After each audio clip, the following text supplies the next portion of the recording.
Man and His Symbols, by Carl Jung. Introduction. Have you ever had a dream so vivid, so strange, that it stayed with you all day? A dream that felt like more than just a random collection of thoughts? Imagine a man in the last years of his life. He is one of the greatest thinkers of his time, a brilliant psychologist who has spent a lifetime exploring the deepest corners of the human mind. His work is respected by doctors and scholars all over the world, but he carries a quiet frustration.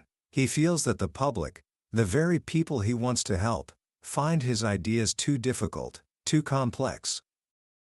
Then, one night, he has a dream. In this dream, he's not in his quiet study talking to other experts.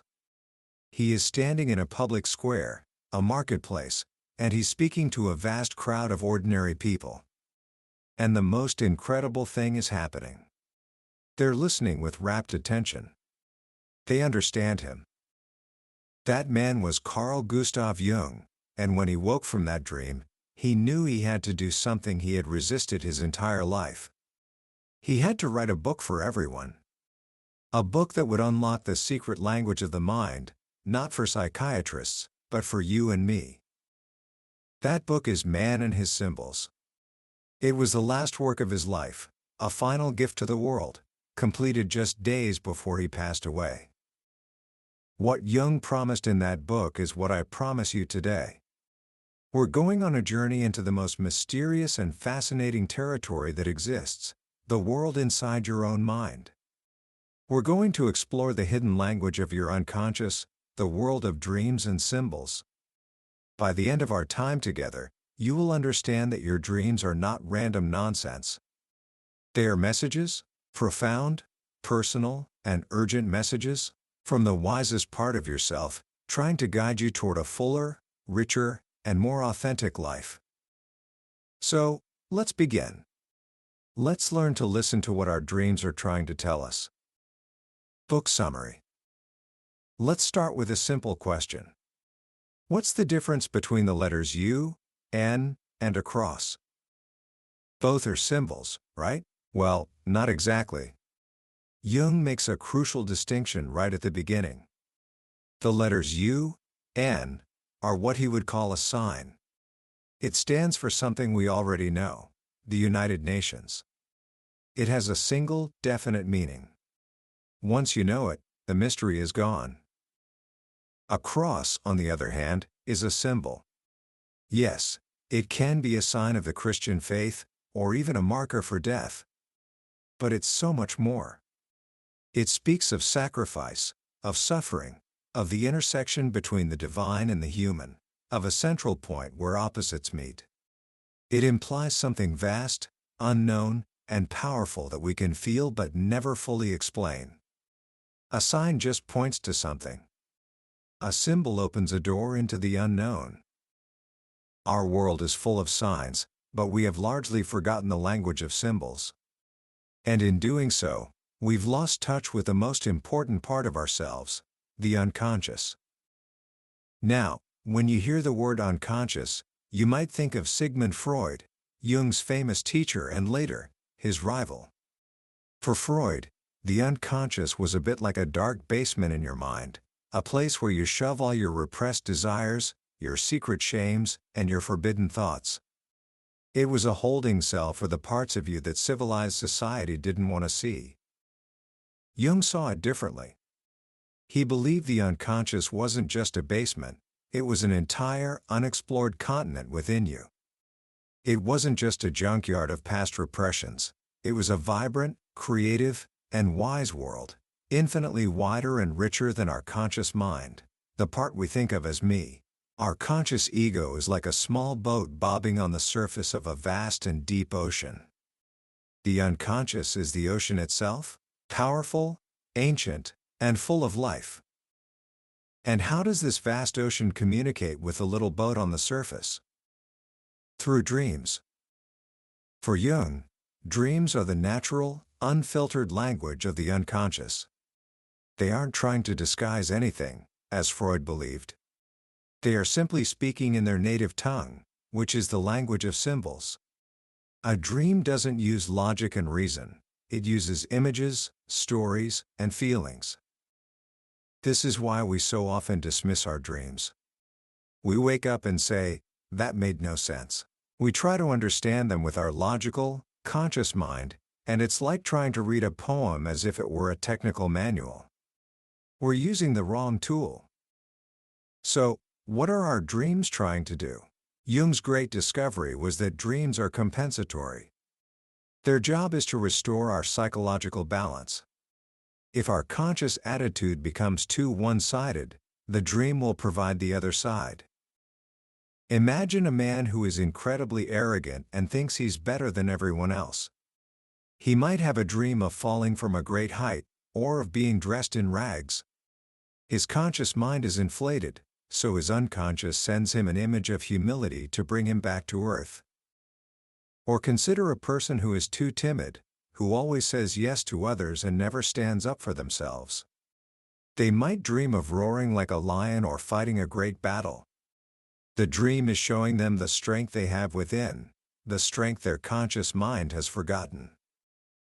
The unconscious is always seeking wholeness. It is the great friend, guide, and advisor to our conscious self. But its advice can sometimes be terrifying. Jung tells the story of a man who was involved in some shady business affairs. To compensate, he developed a passion for dangerous mountain climbing, always seeking to get above himself. He came to Jung with a dream. He saw himself stepping off the summit of a high mountain into empty space. Jung saw the warning immediately.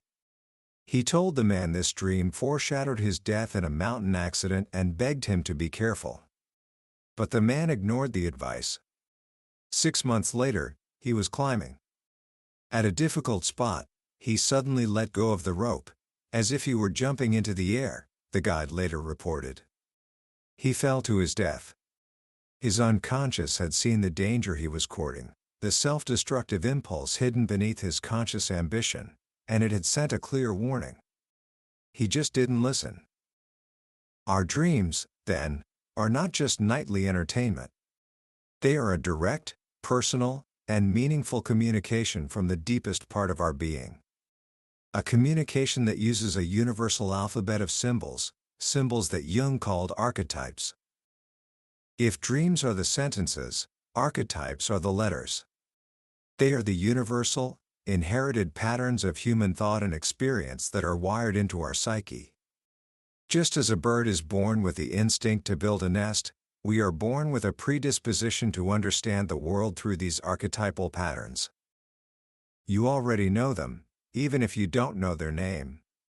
They are the characters that populate every myth, fairy tale, and religion in human history. They are the same characters that appear in the movies we love and, most importantly, in our own dreams. The first and most important archetype we must all meet on our journey of self-discovery is the shadow. The shadow is everything we have repressed in ourselves, everything we don't want to admit we are. It's our dark side, our envy, our greed, our anger, our laziness, our cowardice. It's all the things we criticize in other people, but refuse to see in ourselves. Have you ever met someone who just instantly gets under your skin? Someone whose very presence irritates you beyond all reason? Jung would say that you're likely seeing your own shadow projected onto them. We are experts at seeing our own faults in others. It's much easier than facing them in ourselves. Political conflicts are a massive playground for the shadow. We project our collective darkness onto the enemy, whether it's another country, another political party, or another group. We see them as purely evil, which allows us to see ourselves as purely good. But in doing so, a part of our own personality remains with the enemy, and we secretly feed the very thing we claim to hate. Confronting the shadow is the first test of courage on the path to becoming a whole person. It is, as Jung says, the psychological equivalent of the labors of Hercules. It means taking a long, honest look at the parts of ourselves we are most ashamed of. But the shadow isn't purely evil. It also contains our positive, undeveloped potential. It's like a treasure chest buried in the dark. It holds our spontaneity, our creativity, our raw, untamed life force. A man who is too disciplined and rigid might have a dream where his shadow appears as a carefree, laughing vagabond. This isn't an evil figure, it's a part of himself he has lost, a capacity for joy that he needs to reclaim. The goal is not to destroy the shadow, but to integrate it. To recognize its power, both for good and for ill, and to bring it into the light of consciousness. Once we begin to wrestle with our shadow, another figure often emerges from the unconscious. This one is more subtle, more alluring, and in some ways, more powerful. For a man, it is a female figure. For a woman, a male figure. Jung called this archetype the soul image. For a man, he named it the anima. For a woman, the animus. The anima is the personification of all the feminine psychological tendencies in a man's psyche. It's his capacity for personal love, his feeling for nature, his moods and hunches, his relationship to the irrational and the unconscious. A man's anima is shaped, in the beginning, by his mother. If his experience with his mother was negative, his anima might appear as a poisonous, critical inner voice that whispers, "You're worthless. Nothing you do makes sense." It can lure him into dark moods, depression, or even suicide. This is the femme fatale, the siren who sings a beautiful song that leads sailors to their doom. But if a man can learn to listen to his anima without being possessed by her moods, she can become his greatest guide. She is the bridge to the unconscious. She is Beatrice leading Dante into paradise. She is the inner voice that helps a man connect with his deepest values and find meaning in his life. She's the muse that inspires the artist, the hunch that guides the scientist. The animus is the corresponding figure in a woman's psyche. It is the personification of her masculine side, her ability to think logically, to be courageous, to act with initiative. It is often shaped by her father, and can manifest as a set of rigid, unarguable sacred convictions about how things ought to be. A negative animus can make a woman cold, stubborn, and brutally argumentative, possessed by opinions that are general truths but have nothing to do with the actual human situation. In myths, this is Bluebeard, the mysterious husband who secretly kills all his wives. He represents a web of cold, calculating thoughts that can cut a woman off from her feelings and from real human connection. But a positive animus gives a woman an inner support, a spiritual firmness, and an enterprising spirit. He can connect her mind to the great creative ideas of her age and give her the courage to bring her own unique truth into the world. For both men and women, the first encounter with the anima or animus is often through projection. A man doesn't realize he has an inner woman. Instead, he projects her onto a real woman. This is the thunderbolt of falling in love at first sight. He sees a woman and feels he has known her forever. He is not seeing her as she truly is, he is seeing his own soul reflected in her. This is why such relationships can be so magical, and also so dangerous. He has placed an impossible, divine burden on a human being. The work of maturity is to withdraw that projection, to realize that the goddess he seeks is within himself, and to build a real, human relationship with the actual woman in front of him. This journey of confronting the shadow and integrating the anima or animus is part of a much larger, archetypal story, the hero's journey. This is perhaps the most common myth in the world, found in every culture from ancient Greece to modern Hollywood. It's the story of a hero with a miraculous birth, who shows early signs of superhuman strength, rises to power, fights the forces of evil, usually a dragon or monster, and then, often through a tragic flaw of pride, is betrayed and dies a heroic death. Why is this story so universal? Because, Jung and his colleagues explain, it is the story of the development of our own ego consciousness. Each of us is the hero of our own life. Our journey from the protected dependency of childhood to the responsibilities of adulthood is a heroic quest. The monster we must fight is our own inertia, our regressive longing to return to the safety of the mother's embrace, to stay a child forever. In many myths, the hero must rescue a beautiful maiden from the dragon. This maiden is a symbol of the anima. The dragon is often a symbol of the devouring mother, not the real mother, but the archetype of the mother that threatens to keep the son in a state of eternal infancy, preventing him from becoming his own man. The hero must slay the dragon to liberate his own soul, the anima, so he can connect with the world and find his own creative path.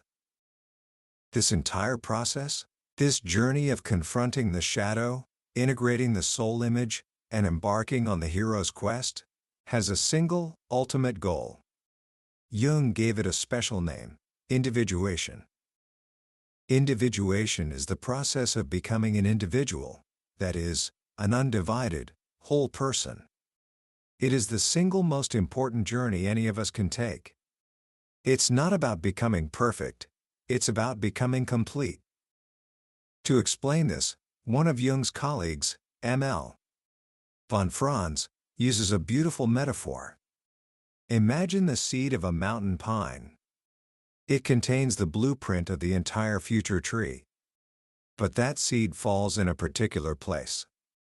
It has to deal with the quality of the soil, the rocks it must grow around, the direction of the sun, the force of the wind. The tree that grows is the unique result of its inner blueprint meeting the outer circumstances of its life. It doesn't try to be another tree. It simply becomes itself, fully and completely. That is individuation. It is the lifelong process of becoming the person you were always meant to be. It happens when your conscious ego begins to listen to and cooperate with that inner blueprint, that central organizing core of your entire psyche. Jung called this core the self.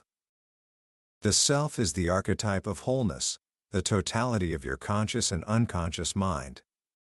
It is the great man within that the Naskapi Indians spoke of. It is the inner God image. It is the destination of the hero's journey.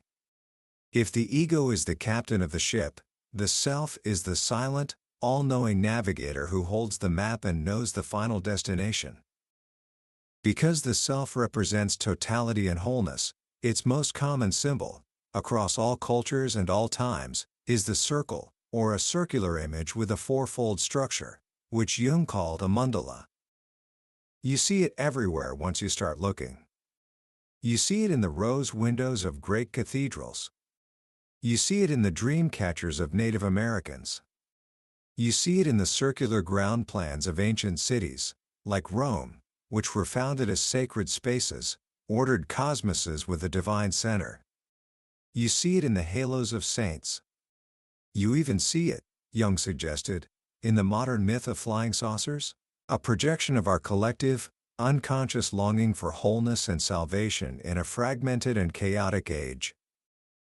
When a mandala symbol appears in a dream, it is often a sign of profound healing and integration. It signifies that, out of the chaos of your life, an inner center of order and meaning is beginning to emerge. To see how this entire journey unfolds in a real life, we can turn to the remarkable case study of a young man whom the book calls Henry. Henry was a 25-year-old engineer. He was tall, shy, intelligent, and deeply introverted. He was on the threshold of his adult life, he had a new job, and he was engaged to be married, but he was paralyzed by fear and doubt. He preferred books to people and felt trapped by a powerful, unacknowledged tie to his strict and dominant mother. He was, in his own words, faced with a choice: to remain unconscious in a well-protected security, or else to venture on a yet unknown way. His analysis, which was remarkably short, was a powerful, accelerated journey of individuation, guided by a series of extraordinary dreams. His early dreams revealed his core conflict. In one, he was on a mountain excursion but lost his way, only to be guided back by a wise old woman, a classic archetype of the self in its feminine form. He was afraid of his own unconscious, dreaming of a sailing boat where he was forbidden to look into the water. His repressed, instinctual side appeared as strange, monstrous animals, half pig, half dog, that terrified him. This was his shadow, the primitive, earthy part of himself that his intellectual, puritanical mind had rejected. His conflicted relationship with women appeared in a dream where a prostitute in a cave transformed into a haughty saint who cast him out. He was caught between lust and a kind of sterile spirituality, unable to integrate the two. Then came the turning point. He had a dream so powerful it changed everything. He called it the Oracle Dream. In the dream, he was in a foreign city and needed to get to the railway station. The way was blocked by 4 ragged Chinese men guarding an archway. A trapper, a rough, earthy version of himself, his shadow, appeared beside him. In the fight that ensued, one of the Chinese injured his leg. An oracle was then consulted to decide his fate. The judgment went against him. He was to die. But he was given a second chance. This time, his ego was bound and set aside, and the trapper, his shadow self, took his place to consult the oracle.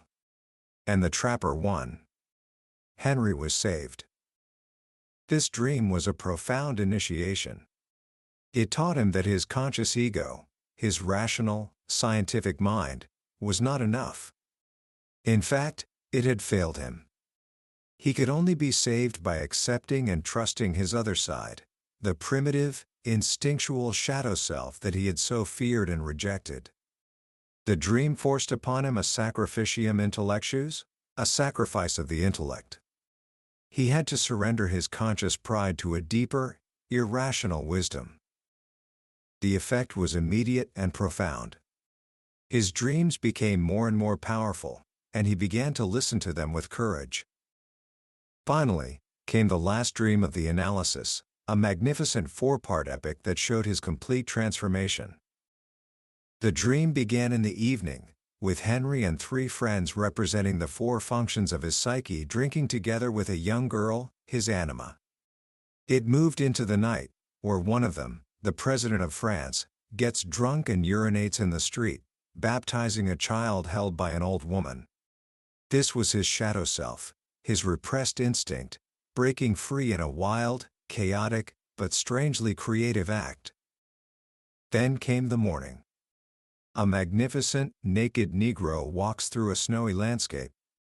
The Negro is a powerful symbol of Henry's integrated shadow, his primal, natural, masculine strength, no longer monstrous but now noble and real.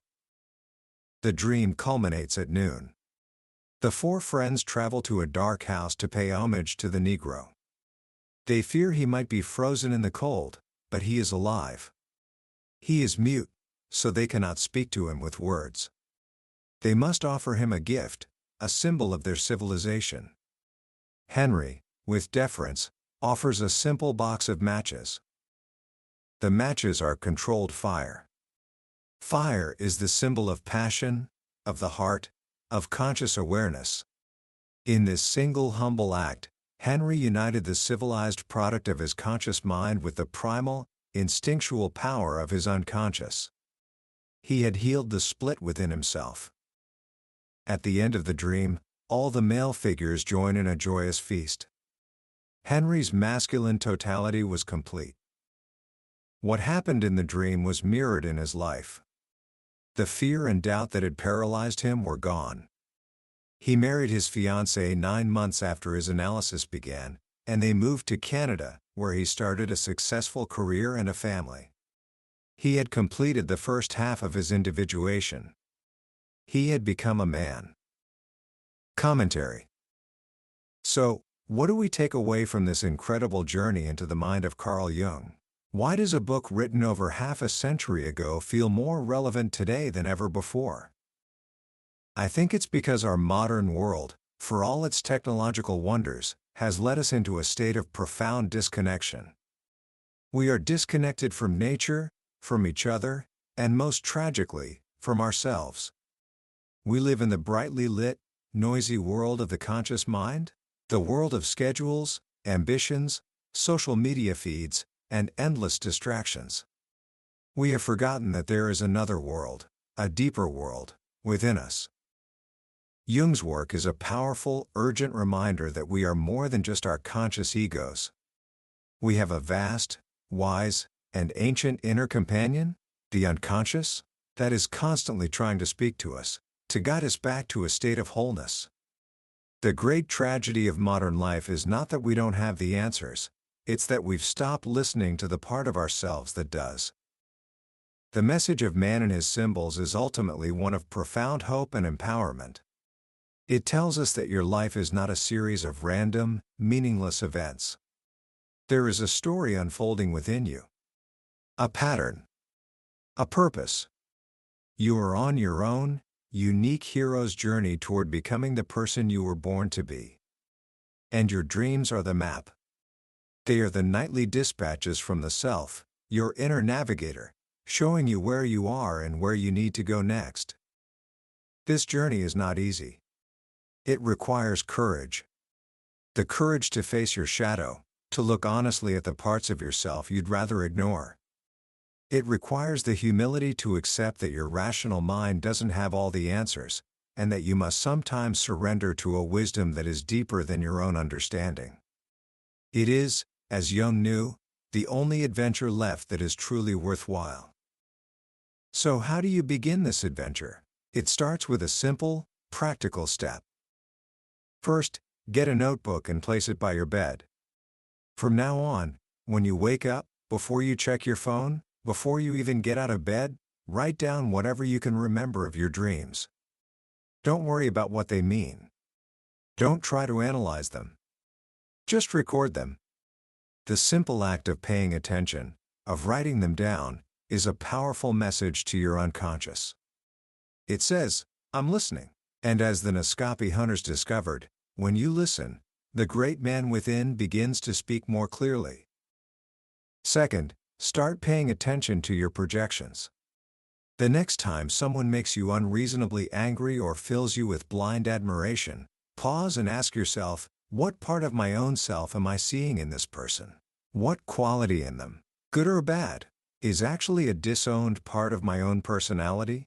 This simple question is the beginning of withdrawing your projections and taking back ownership of your own shadow. And finally, look for the symbols in your own life. What stories, movies, or myths move you deeply? What images resonate with you? These are clues. They are echoes of the archetypes that are active in your own psyche, trying to get your attention. Follow that thread of fascination. It will lead you closer to your own inner world.